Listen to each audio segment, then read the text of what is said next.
منګل ولې نغمې پسې په چغو چغو وجړل او نور ډیر حقیقتونه په همدې ویډیو کې. سلام او مینا قدرمنو او خوږو دوستانو چې عاشق لخپل معشوقي او مین لخپل جانان نه هیڅ وخت نشي لري کېده. دا خبر اوس منګل هم ثابت کړه. د پښتو ژبې د نامتو او خایستې سندرغاړي پخوانی منګل چې د دوانو ترمنځ سمو د مخ کې طلاق شوی و، تیر ورځ په یو تلویزیوني خبرونه کې په چغو چغو وژړل. دوستانو د نورو معلوماتو نه مخکې له تاسو نه یو هیله لرم چې زموږ چینل پښتو پوسټ در سره خامخا سبسکرایب کړئ چې تاسو ته همدغسې ښایسته ویډیوګانې په اسانۍ در ورسیږي او له حالاتو نه خبر شئ.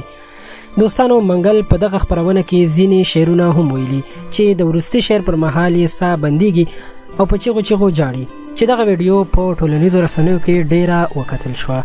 نغمه او منګل چې سره څه وخت مخکې بیل شوي نو له هغه وروسته بیا منګل په خپله یو مرکه کې بیرته د نغمې ډیره یادونه کړې وه او په هغې پسې خپل خفګان ښکاره کړی و.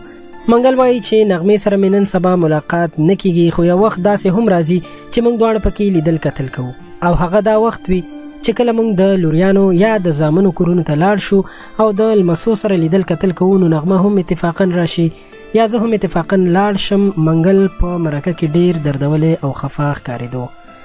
د منګل نه ډیرې پوښتنې وشوې، خو دردونکې دا وه چې کله خبریاله جینۍ له هغه نه پوښتنه کوي چې آیا تا رښتیا د شعرونو کتاب لیکل شروع کړي دي، نو منګل هم وویل چې هو ما کتاب لیکل شروع کړي دي او یو څو پاڼې یعنې ورقې پکې کمې دي چې پوره یې کړم بیا به یې چاپ کوم.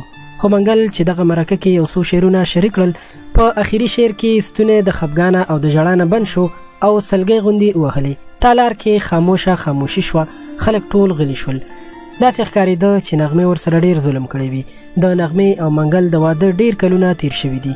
دواړه د پښتو ژبې نامتو سندرغاړي دي چې ډېر وخت یې یو ځای سندرې ویلي دي او همداراز سندرې په هر هغه ځای کې اورېدل کېږي چیرته چې په پښتو ژبه خلک پوهېږي.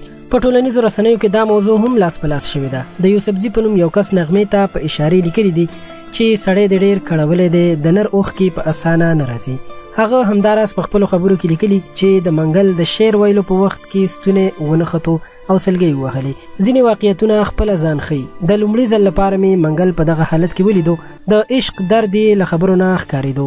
انسان باید ترحم ولري. ښځو ته وایم دا ځینې تاسو هم ډېر زیات بېرحمه مخلوق یاستئ. خو لیکوال او سیاسي شنونکی عصمت قانع هم بیا په دې تړاو لیکل کړي دي او وایي چې نغمه به څه وي چې منګل وژړوي. هغه وایي چې منګل نغمې نه دی جوړولی بلکې د پښتنو دغه حالت جوړولی دی چې اوس هم ورته هنرمند ډم ښکاري او په سپکه ورته ګوري.